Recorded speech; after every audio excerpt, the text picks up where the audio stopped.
हो गया स्टार्ट? पक्का ना? वो डुडू छोटा सा हो गया ना?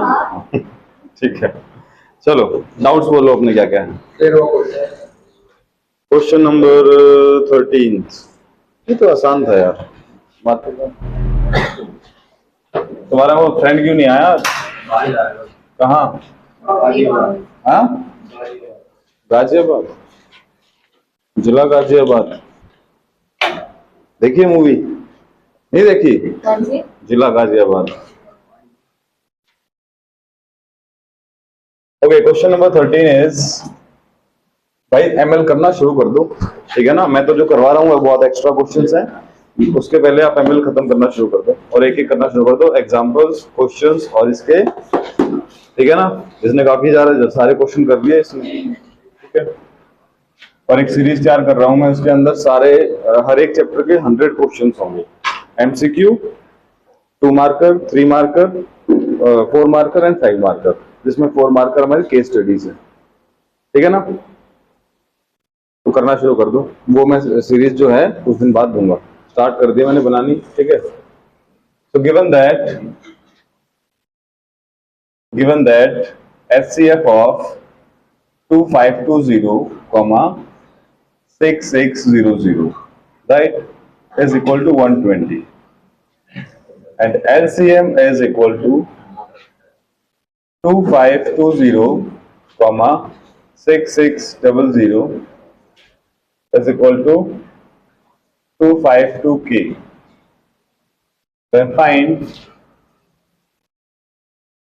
Then the value of K is, first option 165, second option 550, third option 990, fourth option 1650. Okay, सो ये आपके पास ऑप्शंस हैं 165, 550, 990 और 1650। क्वेश्चन ये है कि इनका HCF 120 है और इसका जो LCM है वो 252K है। Okay, 252K। हाँ, अब ये 252K ये मल्टीप्लाई है। ओके, देखो यहाँ पे ये कंफ्यूजन भी हो सकती है, ध्यान से सुनो, इसने जस्टिफाई नहीं किया। ये 252K लिखा है ना, ये कई बार ऐसे भी होता है, ये डिजिट भी हो सकती है ना, 252K, लेकिन ऑप्शंस के अकॉर्डिंग ये डिजिट नहीं है, ये मल्टीपल है। समझ में आया? This is the multiple. तो बताओ क्या करेंगे इसके अंदर?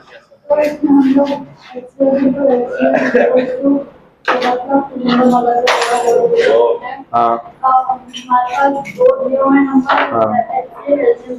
वेरी गुड,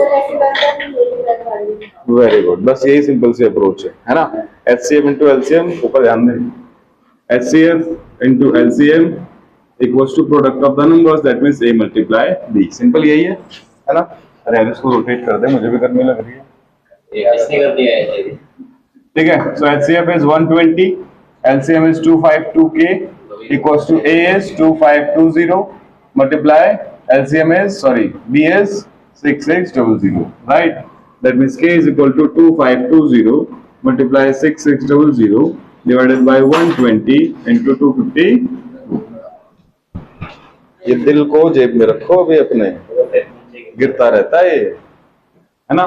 चलो इसको सॉल्व करो, 0 से 0 कट गया, हाँ जी, 252 से 252 है ना, और ये तो K इक्वल्स टू 6600 अपॉन 12, 12 5 जा 60, कितना बचा 6, 12 5 जा 60 and 0, so K is equal to,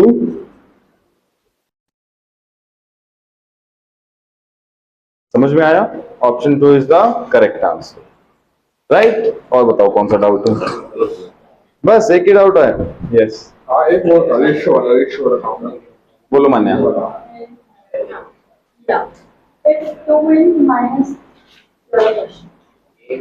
साफ साफ लिखा है ना, मेरे से अच्छी राइटिंग है ना? नहीं गंदी है तेरी भी यार। If 2 and -3 are the zeros of, yeah right, she is right। Maths में बहुत रेयर होता है किसी की अच्छी राइटिंग है ना? If 2 and minus 3 are the zeros of the quadratic polynomial, then the value of a and b. Simple है क्वेश्चन, और एक बार नोट कर लो फटाफट। पेन ना चलता रहना चाहिए बिल्कुल हमेशा, ठीक है, करते रहो नोट। पहले नहीं करना है, पहले मल्टीप्लाई करना जरूरी नहीं है, ऐसे काटो। हाँ और क्या, कैसे भी काटो जैसे तुम्हें अच्छा लगता है, ठीक है, बस कटना चाहिए। करें, चलो क्वेश्चन लिख देता हूं तब तक मैं। क्वेश्चन इज if 2 and 3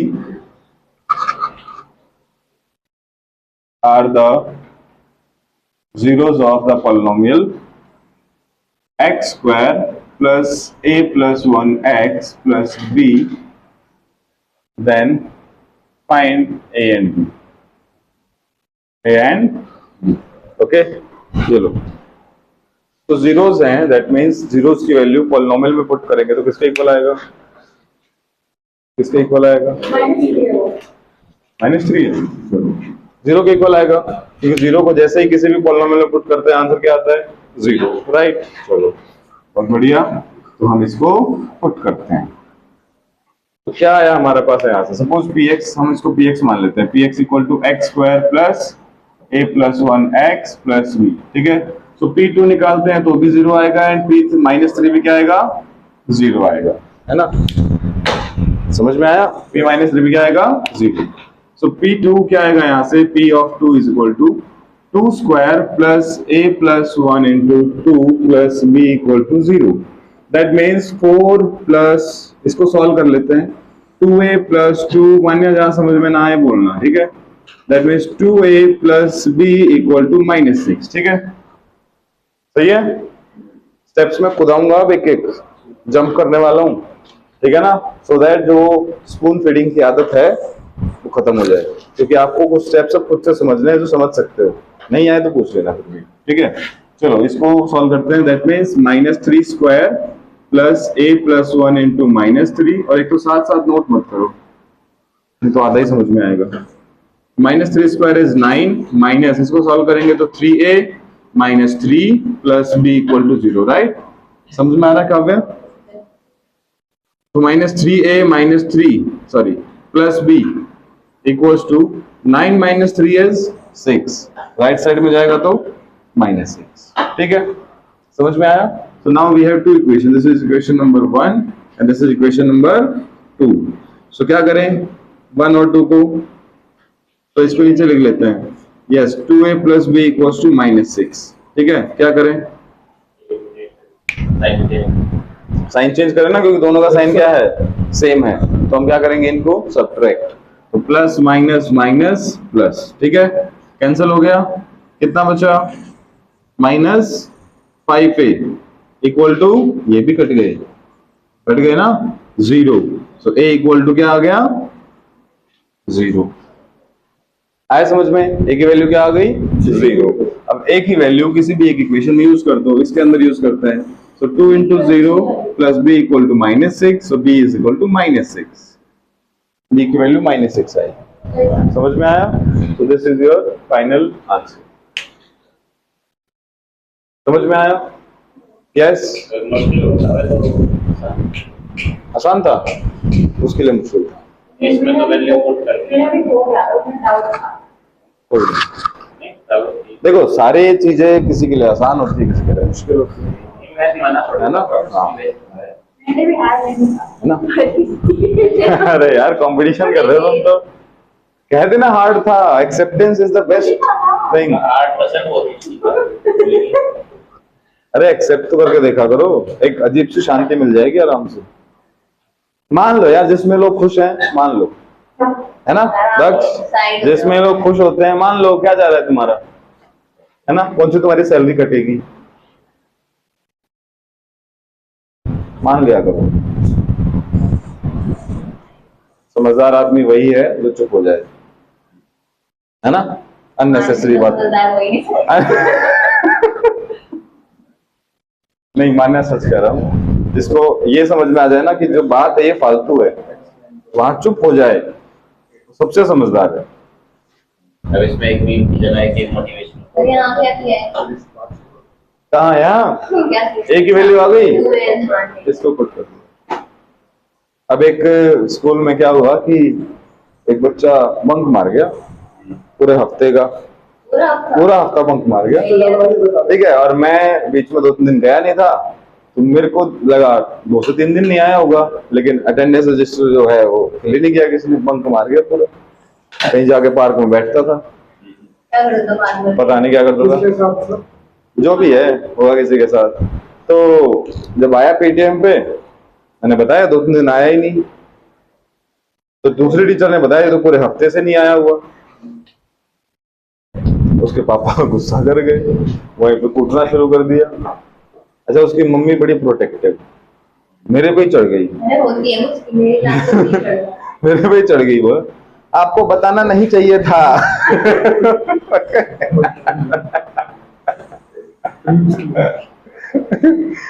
यार मैं भी समझ गया, मैं यहाँ माथा मारना गलत हो जाएगा, ठीक है। तो मैं बिल्कुल साइलेंट था, बिल्कुल साइलेंट, क्योंकि मुझे समझ में आ गया दीवार है, सिर फोड़ने से कोई फायदा है नहीं, तो मैंने सिर नहीं फोड़ा उसके साथ। उसके फादर को समझ में आ गया, उसकी वाइफ ने क्या बोला, तुम चुप बैठो वहां जाके। तो इसलिए कहता हूं, जहां पे समझ में आ जाए ना ये वेस्ट है, यहाँ अपना ही सिर फूटेगा, चुप हो जाओ। और साइलेंस जो है सबसे बेस्ट आंसर होता है ऐसी जगह पे। चलो आगे बढ़े। हाँ बोलो बोलो। तो ये काइंड ऑफ डाउट सेशन हो रहा है ना। चलो बढ़िया। देखो डाउट सेशन जितना होगा ना, डाउट सेशन जितना होगा, इसका मतलब ये समझो आप लोग बहुत अच्छा कर रहे हो फिर, है ना। डाउट तभी आते हैं जब कोई कुछ करता है ना। और जो कुछ करता ही नहीं उसको क्या डाउट आएगा।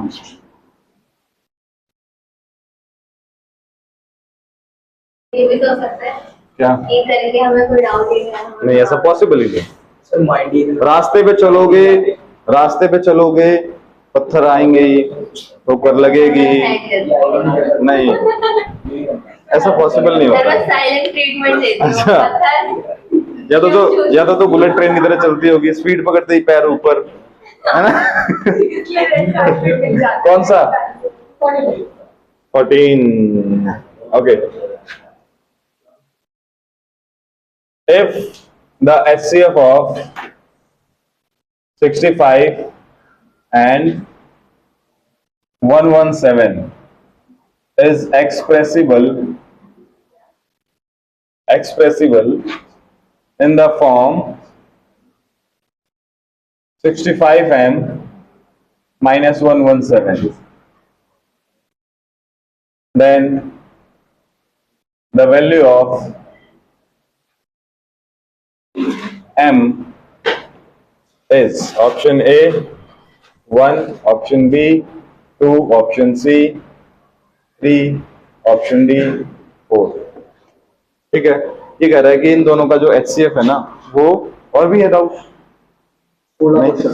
हाँ तेरा बाद में लेते हैं इसके। तो ये कह रहा है कि अगर आपका जो HCF है इसका और इसका इस फॉर्म में एक्सप्रेस कर सकते हैं तो n की वैल्यू क्या होगी। दैट मींस हमें HCF फाइंड करना होगा, है ना। अगर हम फाइंड आउट करें, यस, देन उसमें हम उस m डाल दें, इक्वल टू रख दें, तो आ जाएगी m की वैल्यू। हाँ बिल्कुल। That means HCF of 65 and 117 is equal to 13। 13 ही होगा, 13 होता है ना हरीशा। सॉल्व करेंगे तो 13 5 जा 65, और ये कितने में जाता है 9 पे, है ना। तो दोनों का हाईएस्ट कॉमन फैक्टर क्या है 13। That is 65 minus 65m minus 117 equal to 13। So 65m equals to 13 plus 117। 65m equals to कितना हो गया 130। m equals to 130 upon 65, कितना आ गया 2। Hence m equals to, तो option 2 is the correct answer। समझ में आया पक्का?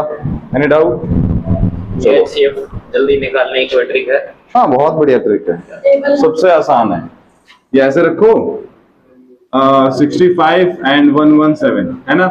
इनको तब तक डिवाइड करते रहो जब तक ये दोनों किसी सेम कॉमन नंबर से डिवाइड होते हैं। जहां डिवाइड होने बंद हो जाए रुक जाओ। समझ में आया? इतना समझ में आया? तो अब सबसे पहला नंबर बताओ जो दोनों को एक साथ डिवाइड करता है।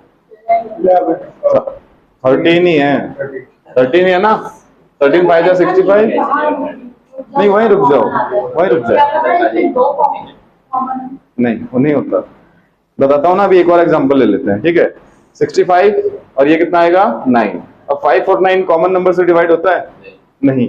तो यहां तक जितने मल्टीपल्स आए वो उसका एचसीएफ होगा। एक और ले लेते हैं, ये देखो 15 25 35 सही है। 5 के मल्टीपल ले लिए मैंने सारे। करो कितने से होगा? 5 से। कितने पे गया? 3 5 7। इसके बाद खत्म ना, तो मतलब इसका एचसीएफ क्या था? 5। समझ में आया? एक और ले लेते हैं, चलो 12 18 12 18 है ना। डिवाइड करते हैं किसी कॉमन नंबर से। किससे करें? 2 से हो जाएगा 6 9। किसी से और से हो जाएगा 3 3 2 3। अब नहीं होगा क्योंकि 2 और 3 किसी कॉमन नंबर से डिवाइड नहीं होता। तो इसका क्या आंसर आया? 6। तो इनका एचसीएफ 6 ही था। आया समझ में? सो इससे क्विक कुछ नहीं है। इससे क्विक फिर वो कॉम्पिटिटिव एग्जाम्स में मिलता है, वो किसी काम का नहीं होता। मतलब इसके अकॉर्डिंग मतलब नहीं, वो भी काम का है लेकिन वो अलग टाइम के लिए है। जब आप किसी प्रिपरेशन करोगे चीज की, वो अलग टाइम के लिए है। लेकिन यहाँ के लिए इससे क्विक कुछ नहीं है।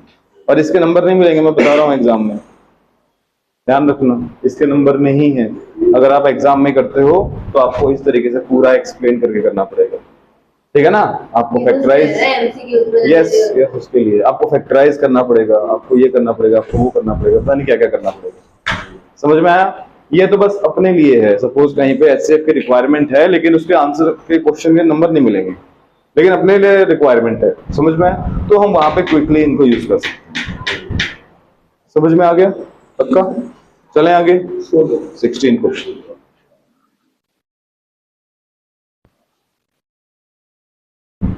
क्वेश्चन नंबर 16 देखो भाई, डाउट स्क्रीन लाइट पे ध्यान रखना। Question number 16, the ratio of आ गया HCF to LCM of least composite number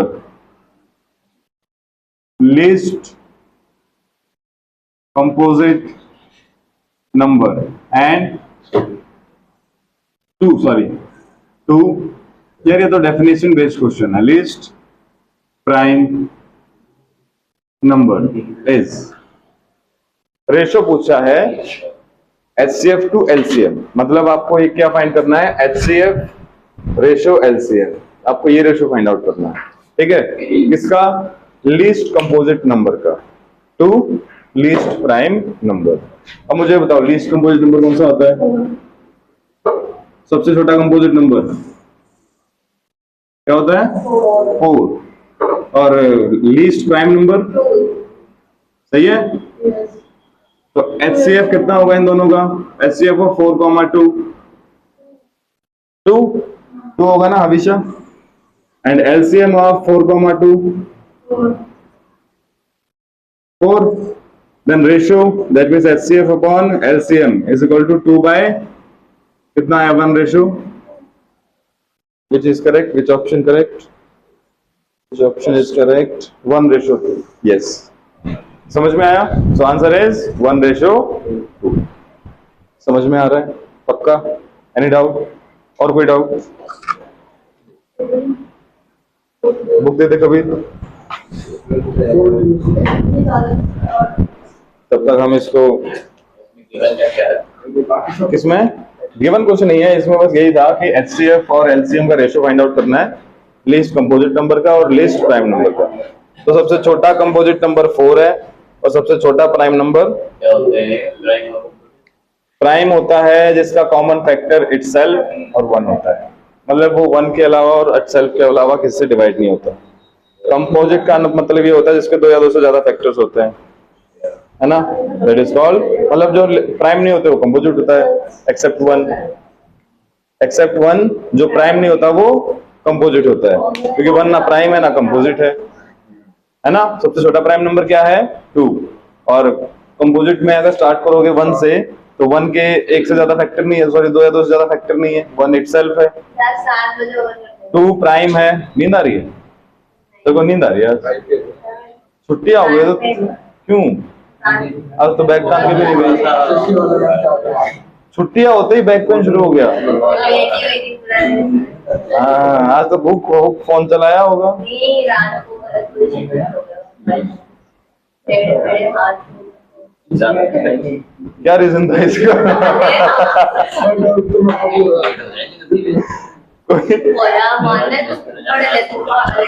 नहीं, वो रात को तांत्रिक सोते हैं ना ऐसे करके। वो पिलो जब गलत लगा लेते हैं ना तब होता है। वो गलती से कई बार नींद आ जाती है चला चलाते।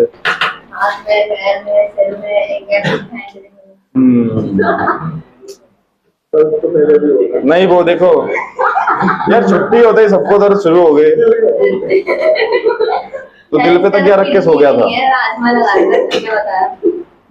ऐसे मत करो भाई, छुट्टियों का नाजायज फायदा मत उठाओ, ठीक है?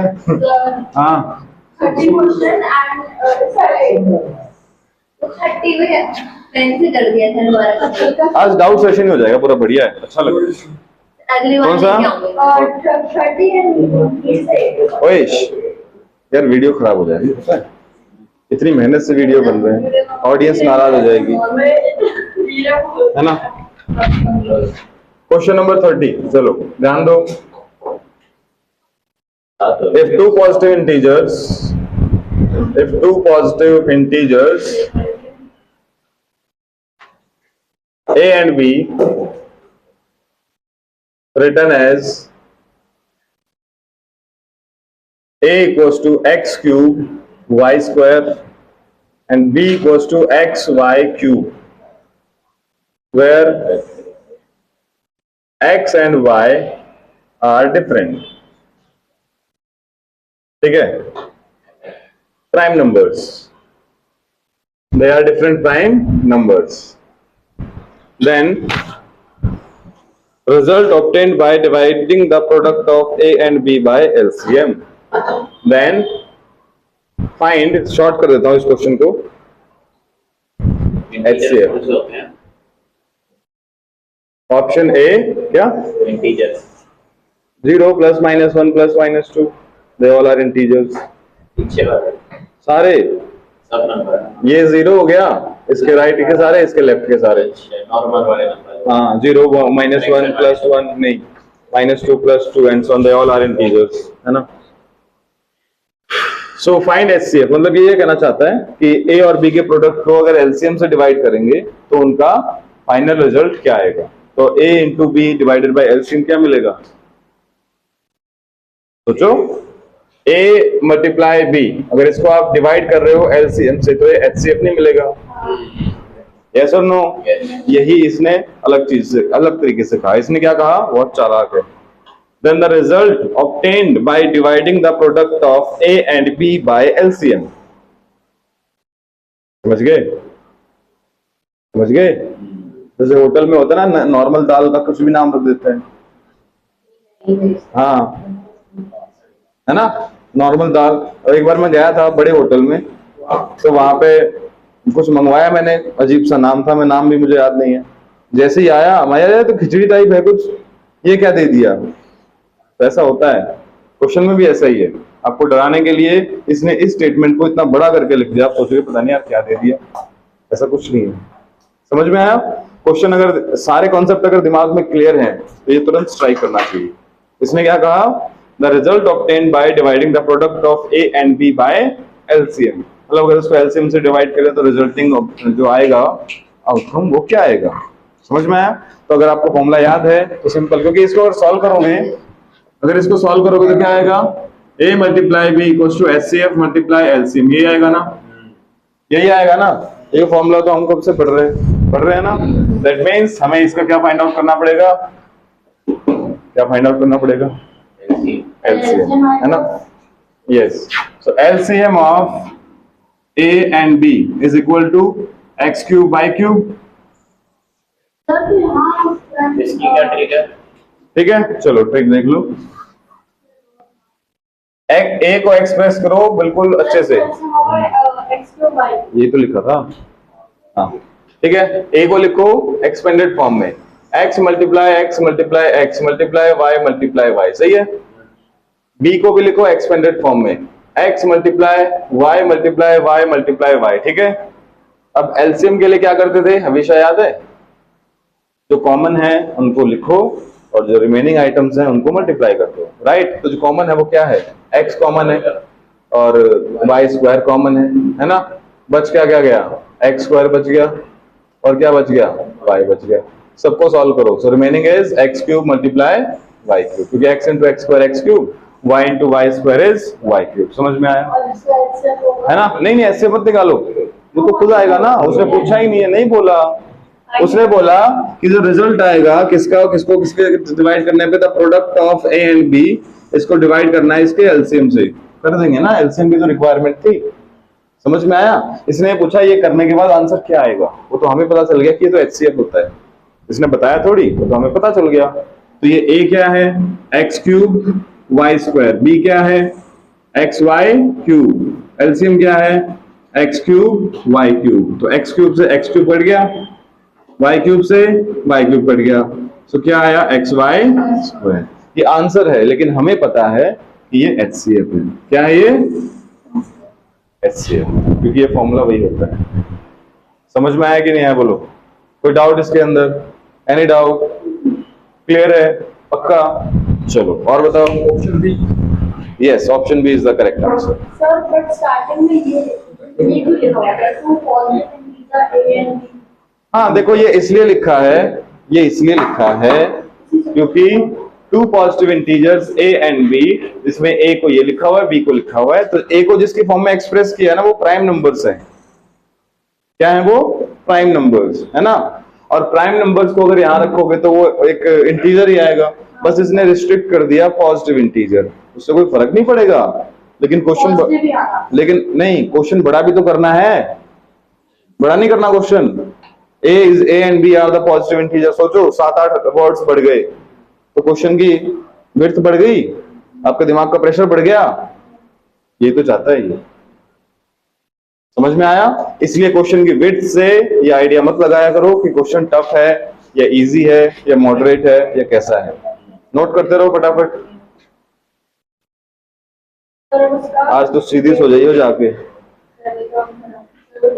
नहीं नहीं, रात की बात कर रहा हूँ, क्योंकि एनर्जेटिक तरीके से बैठा करो। मैं दूसरी शिफ्ट करने आया हूँ यहाँ पे, पता है? एक शिफ्ट मेरी सुबह हो चुकी है। एनर्जेटिक रहो बिल्कुल, अभी तो तुम लोग जवान होना शुरू हुए हो। आज एनर्जी टॉपिक, ठीक है? अपने आप को रात को डिस्टर्ब मत करो, दिन भर करते रहो, बिकॉज रात की जो नींद है वो बहुत ज्यादा इंपॉर्टेंट है, क्योंकि वो दिन भर चलाने वाली है आपको। तो रात को ही अपने आप को डिस्टर्ब कर दोगे, दिन भर कैसे चलोगे फिर? कैंडी रात को पढ़ते बोलते हैं, रात को ब्रेक हो पढ़ती रहें रात को। Yes, okay, so we have another doubt, question number 8। मिटाओ इसको, जल्दी करो यार। दोनों का डाउट है। हाँ, और ये दोनों का डाउट है, पर इसका तो क्या कोटा चाहिए क्या इसके लिए कुछ नहीं बता रहा हूँ, थोड़ा हार्ड? आप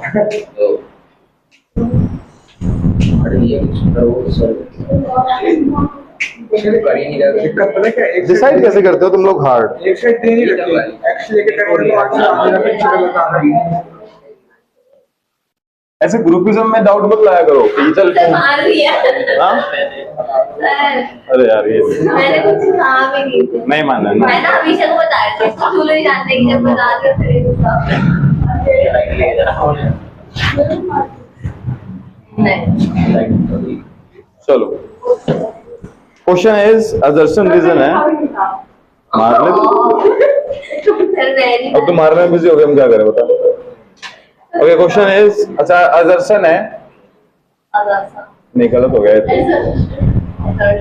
मैंने गलत, यहां तक गलत लिख दिया था ना। Assertion, the perimeter of a triangle ABC is a rational number. Page number और क्वेश्चन नंबर बता दो। Page number is 16, question number 8. Reason is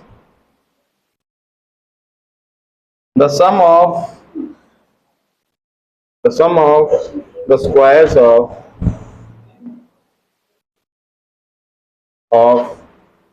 two rational numbers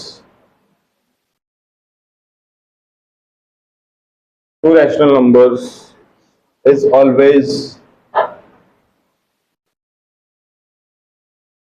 irrational. ये दो CBSE 2023 का क्वेश्चन है, और ऑप्शंस आपको पता होंगे, है ना? पता है ना क्या ऑप्शंस होंगे, तो सबको याद है।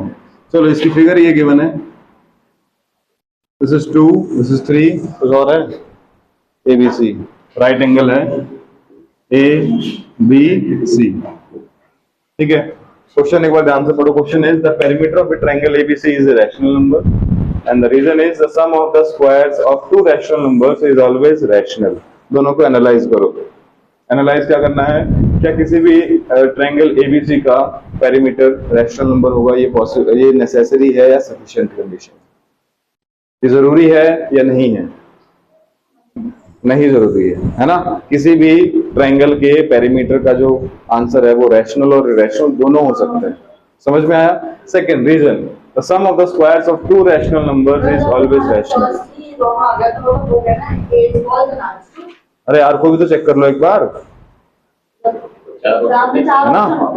वैसे आर भी मुझे थोड़ा सा गड़बड़ लग रहा है, सुनो ध्यान से सुनो।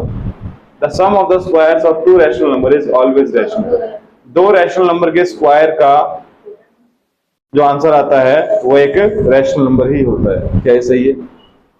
दो रैशनल नंबर का स्क्वायर करो और सम करो उनका, क्या वो हमेशा एक रैशनल नंबर आएगा? सही है, स्क्वायर रूट नहीं करना, है ना? आएगा ना? फर्स्ट को सॉल्व करो। So according to first we have AB square plus BC square equal to AC square, ये होता है। That means 2 square plus 3 square equal to AC square. 2 square is 4, 3 square is 9 equal to AC square. That means our AC is square root 30। ये तो AC आ गया हमारा कितना? Square root 30। समझ में आया? And square root 13 plus 2 plus 3 that is square root 13 plus 5। क्या ये रैशनल है इररेशनल? बोलो। ये पेरीमीटर निकाला मैंने एक्चुअली।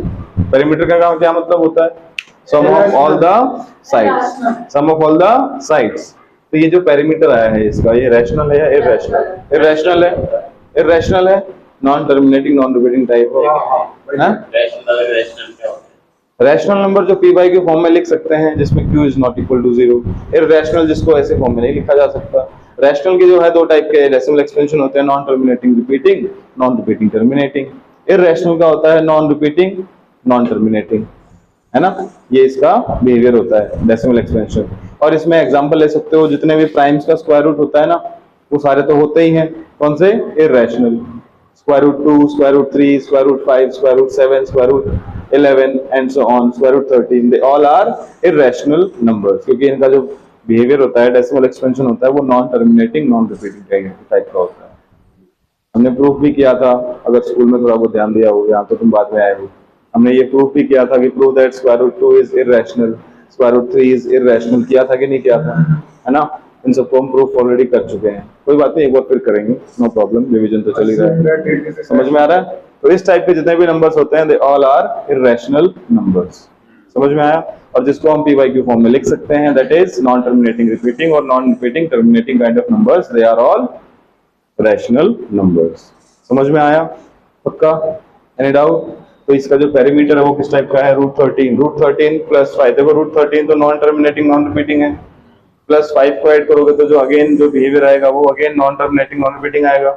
आएगा ना, दैट मीन्स ये किस टाइप का नंबर आया, non terminating non repeating, that means ये एक अगेन इर्रेशनल नंबर है। इसका मतलब जो इसका पेरीमीटर है वो कैसा हो गया, इर्रेशनल, मतलब असर्शन तो गलत है।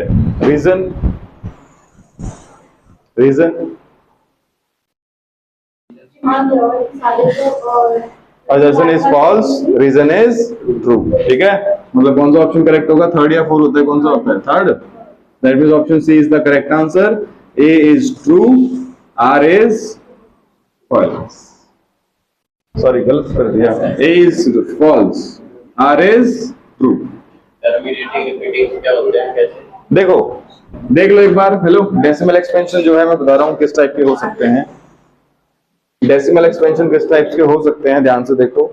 एक हो गया सपोज 0.23232323 एंड सो ऑन, ठीक है। एक नंबर बार बार रिपीट कर रहा है, दैट मींस ये, और अच्छा ये रुक रहा है कहीं पे, नहीं रुक रहा ना, तो ये रिपीट कर रहा है बट ये स्टॉप भी नहीं हो रहा, तो दैट मींस ये नॉन टर्मिनेटिंग रिपीटिंग टाइप का नंबर है, तो ये रैशनल नंबर है। समझ में आया, इसको हम पी वाई क्यू फॉर्म में लिख सकते हैं।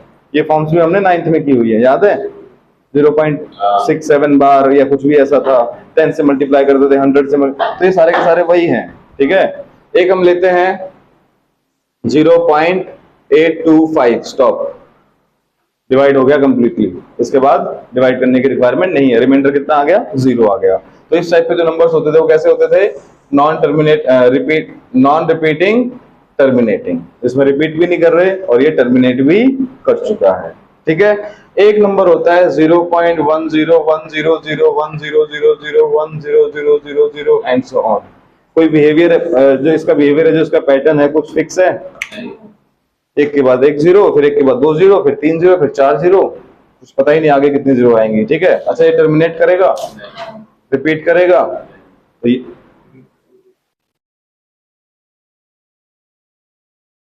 गो विद द फ्लो हो रहा है तेरा बिल्कुल, ठीक है। दैट मीन्स ये रिपीट नहीं करेगा, दैट मीन्स इसका किस टाइप का बिहेवियर है, नॉन टर्मिनेटिंग नॉन रिपीटिंग, मतलब इसका किस टाइप का नंबर है, कौन सा नंबर है, ये एक इर्रेशनल नंबर है, सारा 9th का ये, समझ में आया, कोई डाउट इसके अंदर, पक्का, टाइम बताओ मुझे एक बार,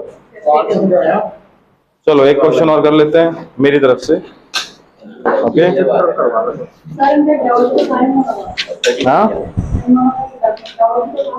इसका डाउट है, डाउट है, यही तो डाउट था, हाँ ये हो गया सॉल्व, ये सॉल्व हो गया डाउट।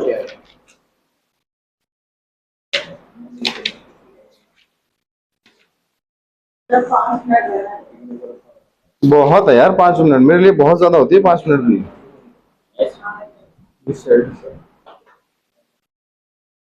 इसमें कोई अच्छा सा क्वेश्चन देखते हैं एक बार, सीबीएसई 23 का था, ये रिसेंट क्वेश्चन है, जल्दी नोट डाउन कर लो।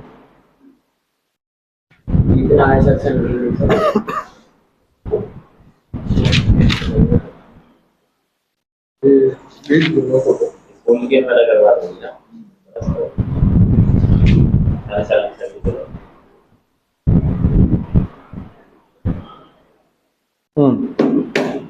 ये कर लेते हैं, ये भी 2023 में आया है, एक क्वेश्चन और है, ये कर लेते हैं, ठीक है।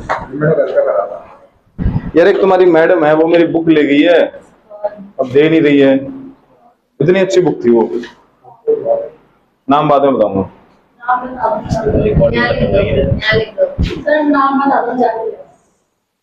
जाके वो बहुत दूर है, हाँ हाँ मैं स्कूल में आऊंगा बहाने से। उसमें ना बहुत अच्छा पैटर्न था एक्चुअली, उसमें क्या है कि सारे के सारे questions year two year CBSE के और पैटर्न टू पैटर्न बिल्कुल अलग से दिए हुए, वो बुक भी इसके साथ में कंटिन्यू करूंगा।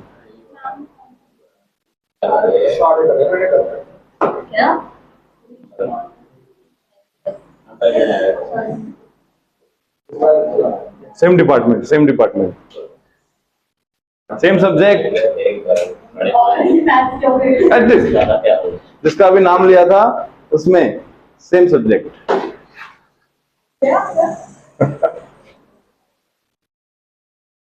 चलो मिटा दूं, मिटा दूं, उनको क्या काम है?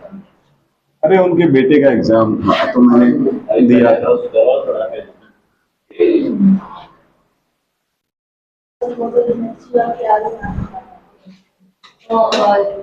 नंबर इतने हाई चल रहा हाँ अच्छे नंबर क्या है पता है क्या हुआ था? पोस्ट में हमने किया क्या गया था? क्या गया था? क्या गया था? पेपर आपने चेक करके दे दिए थे। हाँ। आप कह नहीं रहे थे यार कुछ गड़बड़ सी लग रही है। हाँ सबने आंसर ठीक ठीक करवा के फिर तब करवाया। पता है मुझे। ये भी जाते हाँ सबको दे दिए।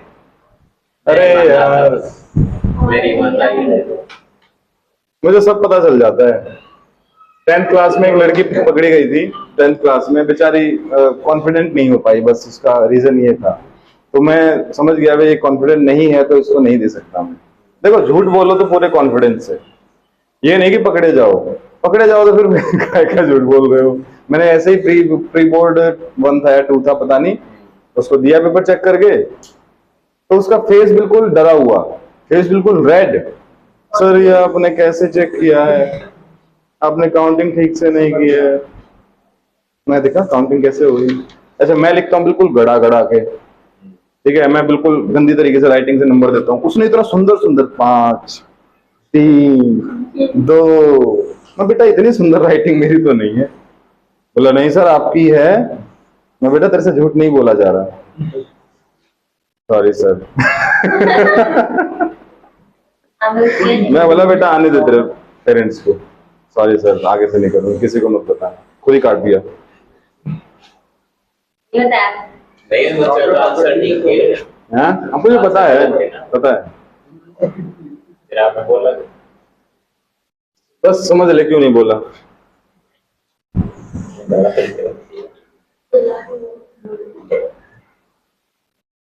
चलो देखो ईमानदारी का जो खाओगे ना वो डाइजेस्ट होगा, बेईमानी का खाओगे ना आज नहीं तो कल पेट खराब कर ही देगा, ठीक है। और मैं भी लास्ट में आते आते मैं भी बोल बोल के थक गया था, सही बताऊं तो एग्जाम में भी मेरा इतना कुछ खास मन था नहीं। क्योंकि तुम लोग खुद सोचो जब सारे टीचर्स ऐसे ही हो कि सर क्या मुश्किल पेपर सेट कर रहे हो, इजी पेपर दे दो, बच्चों के कम नंबर आएंगे, हमें ही डांट पड़ेगी, तो ऐसे में मेरा मन तो बिल्कुल खत्म था, समझ रहे हो। जहां पे सब कुछ सेट हो ऑलरेडी कि आपको स्पून फीडिंग देनी है, आपको पास करना है, आपको अच्छे नंबर लेके आपको खुश करना है, तो मैं तो भाई किसी को खुश करने आया नहीं उस दुनिया में, है ना। मैं तो खुश रहने आया हूँ और खुश मैं ऐसे ही रह सकता हूँ, जो मेरे को आता है वो ऑनेस्टी से कर देता हूँ, सिंपल सी बात है। तो बस मुझे उस टाइम पे थोड़ी सी ये थी कि गलत लोगों के बीच में फंस गया था। सारे सेम टू सेम थे, सारे के सारे, कोई ऐसा नहीं है बचा हुआ, एक दो को छोड़ दो, बाकी सारे ऐसे ही थे, सब बढ़ा बढ़ा के नंबर दे रहे थे। अच्छा नीचे चेक होने जा रहे थे ना, उनको भी कुछ समझ नहीं आ रहा था। उनको ये था कि नीचे चेक होने जा रहे हैं तो हमें पता चलेगा किसने क्या किया है, किसी को नहीं पता चल रहा था।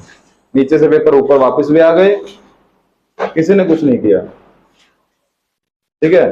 तो ऐसे ही हो रहा है, जैसे हम पेपर चेक करते हैं, ठीक है, वो चेक होने नीचे गए, नीचे हमें लगता है हमारी मिस्टेक्स पकड़ी जाएंगी, लेकिन हमें ये भी पता है उनको हमसे ज्यादा तो आता नहीं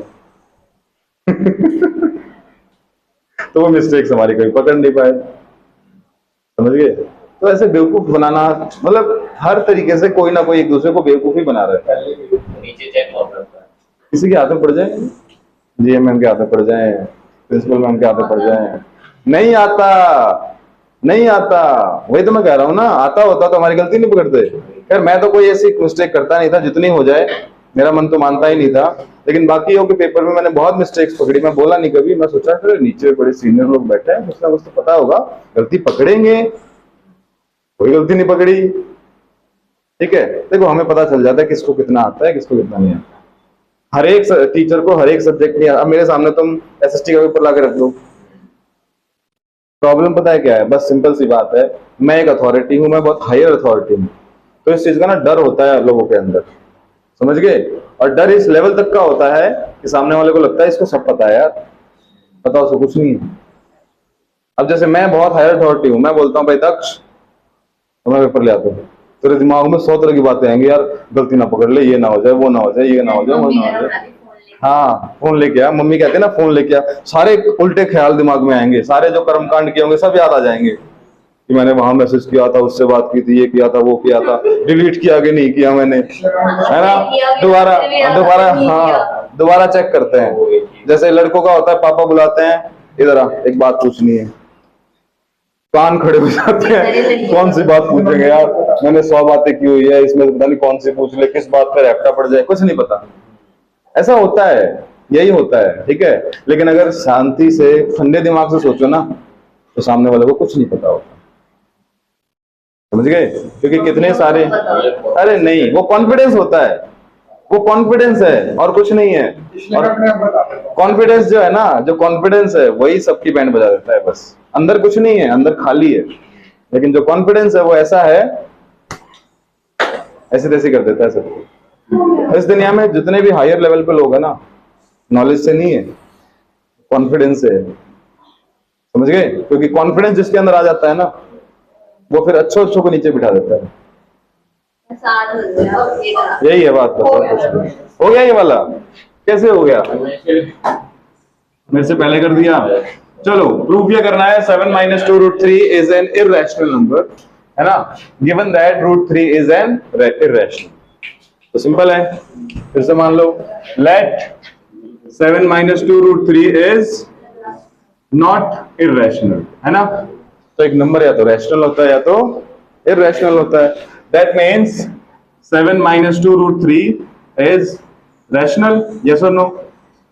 अगर रैशनल है भाई दक्ष, तो अभी मैंने बताया, अगर रैशनल है तो 7 - 2√3 को हम p/q फॉर्म में लिख सकते हैं और a/b फॉर्म में लिख सकते हैं, कोई भी फॉर्म यूज कर सकते हो, राइट। दिस मीन्स 7 को उधर ले जाओ या p/q को इधर ले जाओ, नो प्रॉब्लम। 7 - p/q, ऐसे यहाँ पे पूरी डेफिनेशन याद है ना क्या है, जिसमें q is not equal to 0, लिख लेना, मैंने लिखी नहीं, ठीक है। इज इक्वल टू माइनस का है तो उड़ जाएगा तो प्लस का हो जाएगा, सो इट विल बिकम 2√3। यहाँ पे एलसीएम ले लो, क्रॉस कर दो, LCM is q, this will become 7q - p equal to 2√3। 2 को नीचे ले आओ, 7q - p upon 2q equal to √3। समझ में आया? आया समझ में? कोई डाउट इसके अंदर? पक्का? अब सिंपल सी बात है, p/q एक रैशनल नंबर था, 7 एक रैशनल नंबर था, रैशनल में से रैशनल माइनस होगा, क्या आंसर आएगा? अगेन एक रैशनल नंबर, है ना। और 2 एक रैशनल नंबर था, 2 से डिवाइड करोगे तो भी क्या आएगा? अगेन एक rational number. That means this whole quantity is a rational number, yes और no. And √3 is a irrational number, given है ये तो, है ना। अब मुझे एक बात बताओ, क्या कोई रैशनल इर्रेशनल के इक्वल हो सकता है?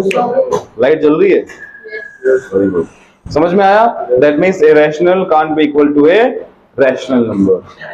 That means our assumption is wrong, right? That means 7 - 2√3 is a irrational number. लिख लो ये सारी बातें, hence समझ में आया दक्ष? मेरे एक बार अगली क्लास में थोड़ा जल्दी आ जाओ। बिल्कुल बिल्कुल, hence our assumption is wrong। जल्दी क्यों? इसी टाइम पे आएगा तो चलो ठीक है, जल्दी आ जाओ, ठीक है, जल्दी आ जाए, कोई नहीं। That is, this implies 7 - 2√3 is a irrational number.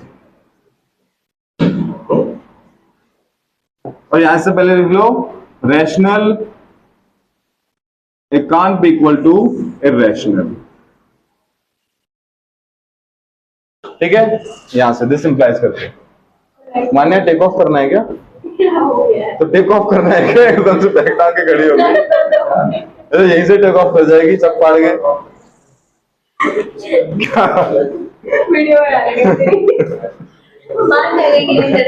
Bag मुंह टांगे से रेडी हो गई है भाई, अब जंग पे जाना है, बिल्कुल।